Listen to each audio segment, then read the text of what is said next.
Hello friends, मैं हूं मिथिलेश कुमार और आपका स्वागत करता हूं उदित फार्मेसी के यूट्यूब चैनल पे। तो कैसे हैं आप लोग? आशा करता हूं अच्छे होंगे और अब थोड़ा अच्छा फील कर रहे होंगे, क्योंकि जितने भी फर्स्ट ईयर के स्टूडेंट थे या फिर सेकेंड ईयर के स्टूडेंट थे उन सभी का अब लगभग थ्योरी एग्जामिनेशन खत्म हो गया है। हाँ, कुछ स्टेट हैं जहाँ पे कि अभी तक एग्जामिनेशन भी नहीं हुआ है, तो उन लोगों का भी कभी ना कभी प्रैक्टिकल होगा।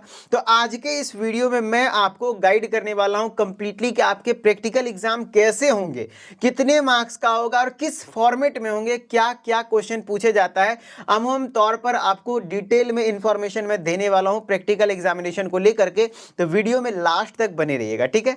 तो सबसे पहले मैं आपको बता दूं, जैसे आपका थ्योरी एग्जामिनेशन का एक फॉर्मेट था पीसीआई के द्वारा ऑफिशियली, उसी तरीके से प्रैक्टिकल एग्जामिनेशन का भी एक फॉर्मेट है ना, जो कि हमारे पीसीआई के सिलेबस में दिया हुआ है अच्छे तरीके से, जो कि मैं आपको दिखा रहा हूं, जो कि स्क्रीन पे आपको दिख रहा है। देखिए यहाँ पे क्या लिखा हुआ है, guidelines for the conduct of practical examination. अब ये चीज मैंने खुद नहीं, देखिए 81 पेज का टोटल ये पीडीएफ है, ठीक है, 81 पेज का है, उसमें से 14वें नंबर पेज पर ये चीजें हैं।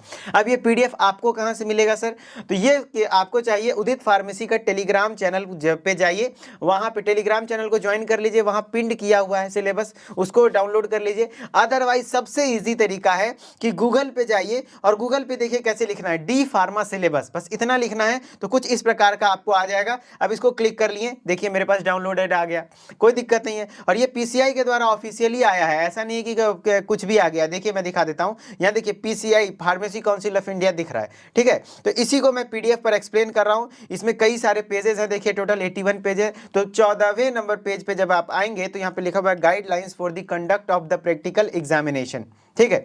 तो अब जैसे कि आपका थ्योरी एग्जामिनेशन हर एक सब्जेक्ट 200 मार्क्स का होता है, याद रखिएगा। कैसे? तो पहला जो थ्योरी पार्ट हुआ वो 100 मार्क्स का होता है। अब उसको भी दो पार्ट में बांटा गया, एक होता है जो बोर्ड के द्वारा लिया जाता है 80 मार्क्स, एक होता है कॉलेज के द्वारा लिया जाता है तो 20 मार्क्स।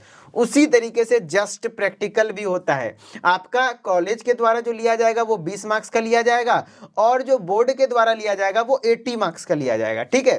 तो याद रखिएगा प्रैक्टिकल भी 100 मार्क्स के होते हैं, 20 मार्क्स का कॉलेज के द्वारा मिलता है और आपको 80 मार्क्स का बोर्ड के द्वारा दूसरे कॉलेज में जाके देना पड़ता है, जो कि आपको थोड़ा सा ज्यादा टेंशन होता है कि प्रैक्टिकल देना है, जिसमें लोगों को डर लगता है, ठीक है। अब बात करते हैं कि इसमें पासिंग मार्क्स कितना होता है। तो प्रैक्टिकल में भी आपको 100 में 40 मार्क्स लाना पड़ता है, ठीक उसी प्रकार से जैसे आपने थ्योरी एग्जामिनेशन में टारगेट रखा था कि कम से कम 40 क्रॉस करना है पासिंग मार्क्स के लिए, ठीक है। अब बात करते हैं कि इसमें 80 मार्क्स का जो पेपर होता है, 80 मार्क्स का जो आपका प्रैक्टिकल होगा वो किस बेसिस पे होगा, कैसे होगा, है कि नहीं। तो उसको देखिए कितने पार्ट्स में बांटा जाता है, तो 4 पार्ट में बांटा जाता है। बेसिकली कितने पार्ट में बांटा जाता है? 4 पार्ट में बांटा जाता है। एक पार्ट होता है सिनॉप्सिस। क्या होता है सिनॉप्सिस? देखिएगा आप शायद इंटरमीडिएट से पास आउट होंगे अभी तुरंत, तो आपको थोड़ा सा अनजान लग रहा हो कि ये सिनॉप्सिस वर्ड क्या है, लेकिन कोई बात नहीं, मैं सब कुछ समझाऊंगा। सिनॉप्सिस आपका 10 मार्क्स का होता है। अब बेसिकली सिनॉप्सिस है क्या? जैसे आपने एग्जाम दिया थ्योरेटिकली, जस्ट वही है कि जब आप प्रैक्टिकल देने जाएंगे तो आपको एक क्वेश्चन पेपर मिलेगा, एक बुकलेट मिलेगा, जिसमें आपको लिखना रहता है। कुछ लॉन्ग क्वेश्चन आएगा नहीं, ऑब्जेक्टिव क्वेश्चन आएगा, या तो एमसीक्यू दे देगा या 1 वर्ड या 1 लाइन वाला आंसर क्वेश्चन दे देगा, ठीक है। इजी क्वेश्चन रहते हैं, कोई खास नहीं है। 10 मार्क्स का भी क्वेश्चन दे देंगे जिसको कि आपको लिखना है। अब एक्सपेरिमेंट, जो सबसे ज्यादा मार्क्स का होता है, जो सबसे ज्यादा मार्क्स कैरी करता है, वो है 50 नंबर का होता है एक्सपेरिमेंट, है ना। अब इस एक्सपेरिमेंट को कहीं कहीं पे दो जगह, दो पार्ट्स में बांट जाता है। एक होता है मेजर एक्सपेरिमेंट, एक होता है माइनर एक्सपेरिमेंट। मेजर एक्सपेरिमेंट आपका होता है ज्यादा मार्क्स का, माइनर एक्सपेरिमेंट कम मार्क्स का होता है। अब मेजर माइनर का क्या कॉन्सेप्ट है? तो जो बड़े एक्सपेरिमेंट है जिसको रिजल्ट लाने में थोड़ा सा ज्यादा टाइम लगता है उसको मेजर एक्सपेरिमेंट मान लेते हैं, जो छोटा मोटा एक्सपेरिमेंट है उसको क्या कहते हैं, माइनर एक्सपेरिमेंट में रख लेते हैं। तो अमूमन तौर पर आपको 50 मार्क्स के एक्सपेरिमेंट देखने को मिलेंगे। अब वाइवा जो डायरेक्टली क्वेश्चन पूछेगा, आपको अपने सिलेबस के बारे में पता होना चाहिए, अपने सब्जेक्ट के बारे में पता होना चाहिए ज़्यादा एकदम, क्योंकि देखिए एग्जामिनर भी जान रहा है कि आप फार्मेसी कर रहे हैं, क्यों कर रहे हैं, रेगुलर क्लास आपने किया नहीं है, तो उसी हिसाब से क्वेश्चन लेता है। बस हाँ, आप डिसेंट वे में, माना आप प्रैक्टिस करते हो, आप एक एज ए डॉक्टर काम करते हो, मैं मानता हूँ, आप भी मानते हैं, लेकिन वहाँ पर ऐसा शो नहीं करना है कि आप एज ए डॉक्टर, बच्चे यही गलती करते। हमारे कई सारे बैचमेट ऐसे थे जो कि प्रैक्टिस करते थे और वो एग्जामिन में मतलब उनके सामने ऐसा लगता है कि वो मेरे सामने क्या है, हम तो प्रैक्टिस करते हैं भैया, कई पेशेंट को बचा चुके हैं, ऐसा वैसा। तो वहाँ पे ऐसा शो नहीं करना है, वहाँ एज ए स्टूडेंट आप खुद को रिप्रेजेंट करिए तो वो ज़्यादा बेहतर रहेगा आपके लिए, ठीक है। एज एकदम डिसेंट वे में आपका इस ड्रेसिंग सेंस भी एक स्टूडेंट का होना चाहिए, फॉर्मल ड्रेस पहन के जाइए, अच्छे से डिसेंट वे में बात करिए और आपका कम्युनिकेशन स्किल बहुत अच्छा होना चाहिए, अच्छे से इंटरेक्ट करिए, जहाँ ना आए एकदम दिल खोल के सॉरी बोलिए, अच्छे से डिसेंट वे में। ऐसा नहीं है कि जैसे तैसे बोलना है, क्योंकि उस चीज़ों पे भी मार्क्स डिपेंड करता है, ठीक है। क्योंकि आप जैसे जो भी बोलेंगे, ऐसा नहीं कि बाद में मार्क्स बैठाया जाता है, तुरंत तुरंत मार्क्स वहीं पे बैठाया जाता है। इसलिए उनके नज़र में आपको बस अच्छा बनना है और थोड़ा बहुत आपको अपने सब्जेक्ट के बारे में आइडिया होना चाहिए, ज़्यादा बहुत टफ नहीं होता है, ठीक है। अब आपका होता है प्रैक्टिकल रिकॉर्ड मेंटेनेंस, जो कि आपने प्रैक्टिकल फाइल वगैरह बनाई है, कॉपी बनाई है, प्रैक्टिकल कॉपी लिखा है, वो कैसा है उसके हिसाब से 10 मार्क्स का होता है, ठीक है। तो वाइवा 10 मार्क्स हो गया। अब यही चीज़ें टोटल मिला के 80 मार्क्स की हो गई। अब कई कई स्टेट में ऐसा क्या होता है कि इसमें और फेर कर दिया जाता है, एक्सपेरिमेंट थोड़ा कम मार्क्स का कर देगा, वाइवा ज़्यादा मार्क्स का कर देगा। जैसे कि मैं आपको झारखंड का दिखाता हूँ, ऐसे तो पीसीआई के द्वारा वही है, लेकिन झारखंड के द्वारा जो जारी किया गया था उसमें देखिए, ये रांची के द्वारा 2019 का है प्रैक्टिकल का फॉर्मेट। उसमें कुछ इस प्रकार से दिया गया था कि सिनॉप्सिस 10 मार्क्स के, देखिए यहाँ दिख रहा है ना, मेरे कर्सर को अच्छे से देखिएगा, सिनॉप्सिस 10 मार्क्स का है। प्रैक्टिकल को दो पार्ट में बांटा, एक्सपेरिमेंट को यहाँ प्रैक्टिकल बोल दिया, practical A and practical B. जो मैंने बोला था मेजर एक्सपेरिमेंट माइनर एक्सपेरिमेंट, वही चीज़ें यहाँ पे। मेजर एक्सपेरिमेंट 25 मार्क्स का है, माइनर एक्सपेरिमेंट 15 मार्क्स का कर दिया।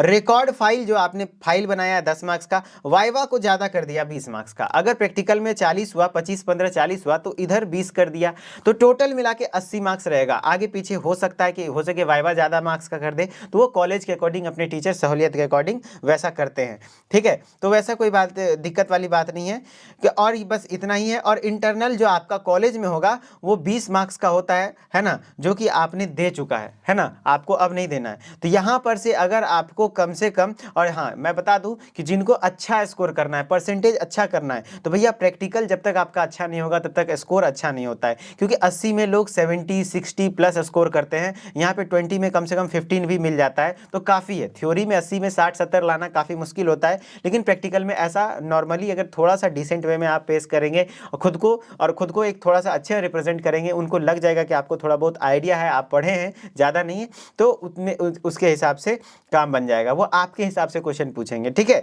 और ज़्यादा किसी चीज़ का आंसर भी नहीं करना है कि एकदम पूछे एक चीज़ आप बड़बड़ा के 5 चीज़ बोल दिए, तो ओवर एक्सपोजर भी नहीं करना है खुद को, ठीक है। तो फिर उसमें भी दिक्कत आ जाती है, क्योंकि टीचर को अपने ईगो में नहीं आने देना है, ओके। उनके साथ अच्छा बिहेव करना है, वो आपके साथ अच्छा करेंगे, ठीक है। और ज़्यादा डरने वाली बात नहीं है प्रैक्टिकल के लिए। और सब्जेक्ट वाइज अगर आप लोग रिक्वेस्ट करेंगे, आप लोगों का कमेंट अच्छा रहेगा, तो मैं सब्जेक्ट वाइज हर एक सब्जेक्ट का प्रैक्टिकल कैसे दें, क्या क्वेश्चन पूछा जाएगा, कैसे कैसे होगा, हर एक सब्जेक्ट का वीडियो बना दूंगा और कंप्लीट प्लेलिस्ट बन जाएगी इस प्रैक्टिकल एग्जाम को लेकर के, ठीक है।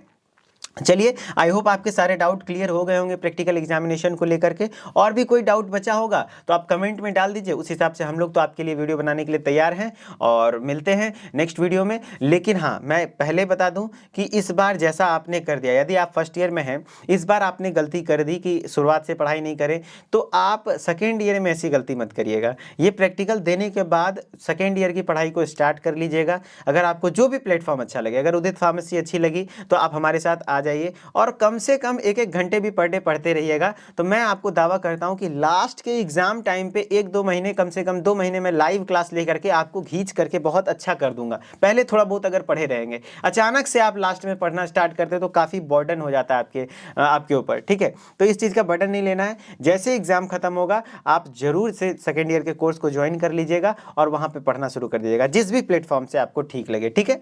आई होप कि आपके सारे डाउट्स क्लियर होंगे। और भी कोई डाउट रहा होगा तो कमेंट करिए, अदरवाइज हम लोग तो मिलते रहते हैं, ठीक है। चलिए मिलते हैं नेक्स्ट वीडियो में, तब तक के लिए धन्यवाद, ओके बाय बाय।